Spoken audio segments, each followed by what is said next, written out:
700 pounds of steel, swinging on a cable, over a deck that will not stop moving, water just a few degrees above freezing, cold enough to stop a heart in minutes.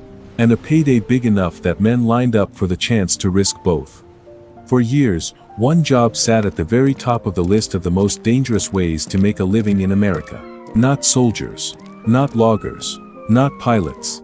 Men catching crab in the Bering Sea, in the dead of winter, in the dark. You have probably heard the number that comes with it, $50,000. One brutal stretch on the water, and you come home rich. It is one of the most repeated facts about the deadliest job on earth.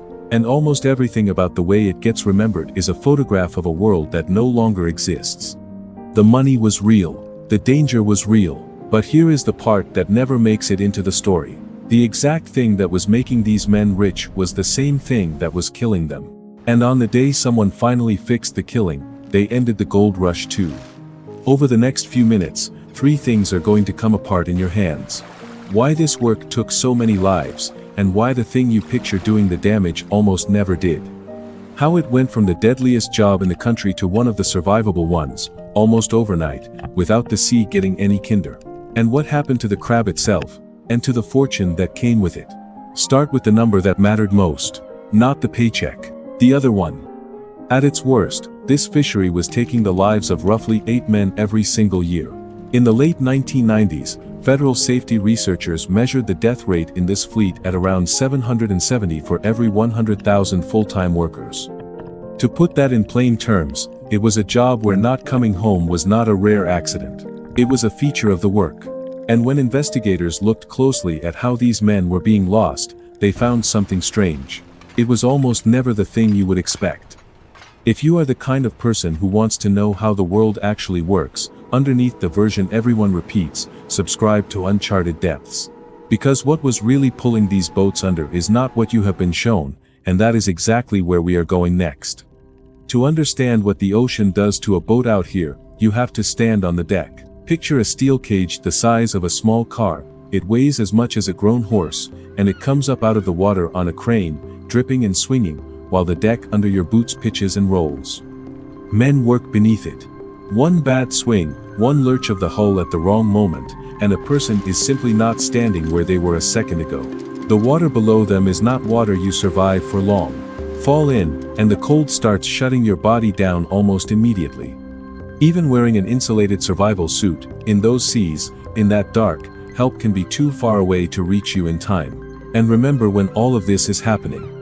The main crab seasons run through the heart of the northern winter, which means these crews are working in near constant darkness, in some of the roughest water anywhere on the planet. Hundreds of miles from the nearest hospital. The closest help is often just another fishing boat, itself fighting to stay upright in the same storm. There is no pulling over out here. There is no quick run back to shore. Whatever goes wrong on that deck goes wrong in the cold and the dark, with rescue sometimes hours away by air. Every single hazard on that boat is multiplied by where the boat is. And then there are the waves. In the second season of the show that made this world famous, a camera was rolling on a boat called the Alaskan Ballad when a wall of water came out of the night. It was around 60 feet high, taller than the boat. Taller than a 5-story building. It rolled the vessel onto its side and threw the crew across the deck. The footage is still hard to watch. And by something close to a miracle, the boat came back upright, and nobody was seriously hurt. That is the image everyone carries, the rogue wave, the monster out of the dark that flips a boat in a single instant. But here is the strange part, that wave is what gets filmed, it is almost never what does the killing. The thing that was actually pulling these boats to the bottom was quieter than that. It was patient. And most of the time, the crew watched it happen and could not stop it. It was ice. Not the ice in the water. The ice that builds on the boat itself. Here is how it works, and why it is so deadly. When the wind is strong and the air is well below freezing, every wave that breaks against the hull throws up a fine spray. In that cold, the spray freezes the instant it lands. On the railings, on the deck, on the ropes and the antennas and the steel frame high above the waterline. And it does not stop. Layer after layer, the boat grows a skin of ice. A rope that was 3/4 of an inch thick can swell into a bar of solid ice 6 inches across. Every surface gains weight. And the most dangerous weight of all is the weight up high, because that is what decides whether a boat stays upright. A vessel floats safely because its weight sits low, keeping it balanced, like a person standing with their feet planted wide. Load a boat with tons of ice up top, and you raise its center of gravity. You lift its balance point higher and higher, until the boat is standing on tiptoe in a storm, and then one wave leans it a little too far, and it does not come back. There is a cruel detail to it, too. After weeks in that cold, the body of the boat itself stays frozen even when the air warms a little. The steel holds the cold. So the ice can build faster than the weather alone would suggest. This is why, on the worst nights, you would find the crew doing something that looks insane. Out on an open deck, in the dark, in freezing spray, swinging sledgehammers and shovels. Not to catch anything. To beat the ice off their own boat before it grew heavy enough to roll them over. Some captains crawled through the sea at less than 5 miles an hour, slower than a walking pace, just to keep the spray down. So if the crews could see the ice building, if they knew exactly what it would do, one question hangs over all of it: why did they let it get that far? Why not turn around, run for shelter, and wait it out? The answer has almost nothing to do with the weather. It has to do with the clock. For decades, this fishery was run in a way that almost seems designed to cost lives. They called it the Derby. Here is what that meant. The government did not give each boat its own limit.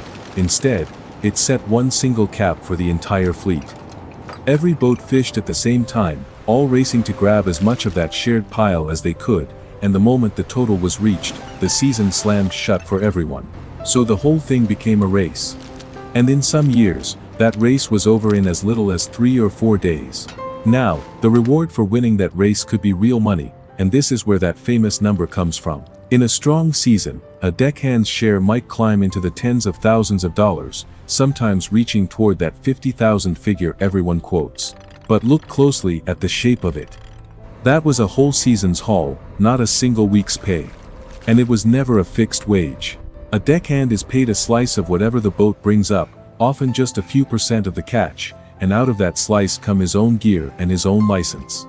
In a poor season, that slice could shrink to a fraction of the dream. $50,000 was the top of the range. In the best years, in a system built entirely on racing, it was the bait. And the bait worked. Because think about what that race does to a person. Your entire year of income is decided in a handful of days.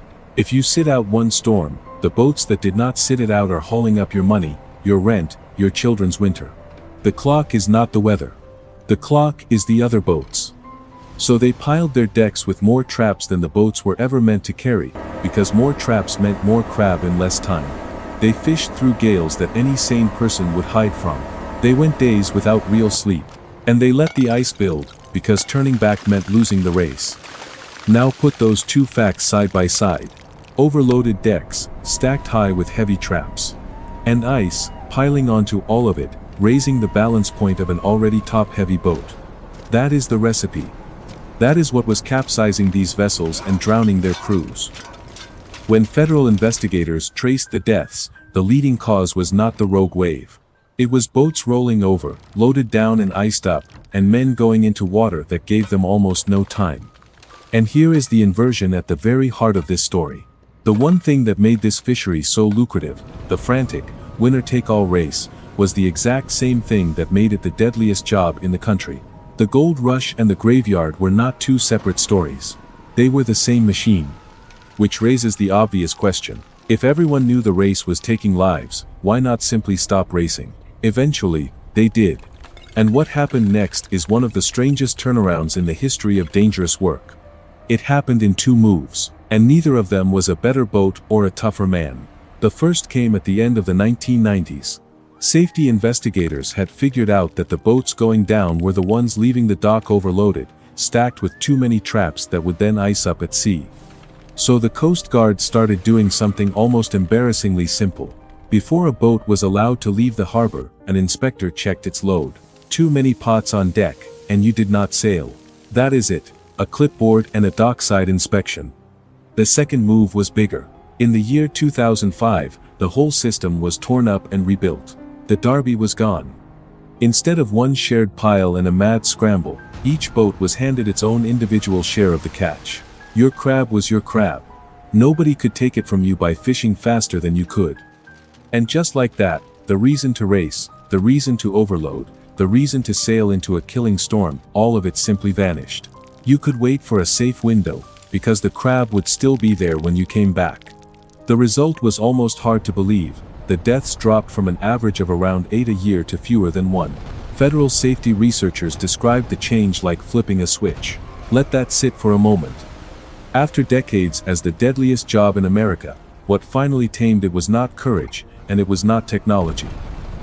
It was a checklist and a change to the paperwork. A clipboard saved more of these men than any survival suit ever did. It is a genuinely hopeful story. And it comes with a cost that almost nobody talks about. Because the same change that saved those lives also ended a way of life. When each boat received its own guaranteed share, the small operators discovered their share was too small to cover fuel, food, and crew. It was no longer worth leaving the dock. So they sold their shares to the bigger boats and walked away. In a single season, the fleet collapsed from more than 250 vessels to around 89. Read that again. The exact same decision that stopped the drownings also put roughly 2/3 of these crews out of work. Safety and unemployment came out of the same pen, on the same day. The men stopped losing their lives. And most of them stopped fishing. The wild, deadly, fortune-in-a-week version of this job did not fade away slowly. It was switched off, and the $50,000 gold rush people still talk about belongs to that switched-off world. But there is one more thing that came apart out here. And this one had nothing to do with policy. It was the crab itself. This animal built entire towns. Red king crab are the largest crab anyone harvests, some of them stretching wider than a person's outstretched arm, and for a while the waters off Alaska seemed to hold an endless supply of them. In 1980, at the peak, these fisheries pulled up around 200 million pounds of crab in a single year. 3 years later, it was gone. By 1983, the catch had crashed to less than a tenth of that. Scientists still argue about exactly why. It may have been too much fishing. It may have been warming water. It may have been a shift in what was eating the young crab before they could grow. Most likely it was some combination, and the honest answer is that the clean certainty people want does not fully exist. The fishery limped on, closing and reopening, for decades. And then came a blow that felt final. In 2021, and again in 2022, the Bristol Bay Red King crab season did not open at all. Not a reduced season, no season. It was the first time in the history of this fishery that it was shut down 2 years running. The loss was severe enough that the federal government formally declared it a disaster. Now, if you have followed this story even a little, you have probably heard about billions of crabs vanishing from the Bering Sea almost overnight. It is worth being precise here, because it is very easy to get wrong. That headline, the one about more than 10 billion crabs disappearing, is about a different animal entirely. That was the snow crab, a smaller, separate species, with its own separate collapse. The red king crab we have been following is not the same creature, and its decline is its own, quieter story. Two neighbors in the same cold sea, both going down, for reasons that overlap but are not identical. The red king crab fishery did eventually creep back open, starting in 2023. But it returned as a shadow of what it was, with catch limits set at a fraction of the old numbers, watched over by scientists who are not at all certain the animal will ever climb back to what it once was. So go back to that number. $50,000. One savage week on the water. People still repeat it. It still sounds like the plain truth about a place where ordinary men went to get rich and risk everything, but listen to what is missing underneath it now. The race that produced that money is gone, switched off to stop the drownings. The fleet that chased it is gone, most of the boats sold away in a single season. And the endless supply of crab that made the whole thing possible has crashed, twice, the second time hard enough to close the water completely. The number survived. The world that made it did not. There is a hard little truth buried in this whole story, and it is worth carrying out with you. The wave gets the footage. The ice gets the men. The danger we point at is almost never the danger that does the damage. And the thing that finally saves us is almost never as loud as the thing that was hurting us. Sometimes it is just a person on a dock with a clipboard, quietly deciding that a boat has taken on too much. So here is the question worth sitting with: when we finally make something safe, what do we quietly lose in the trade, and who pays for it, long after the rest of us have stopped watching? If this changed the way you see that famous number, subscribe, turn on notifications, and we'll see you on Uncharted Depths.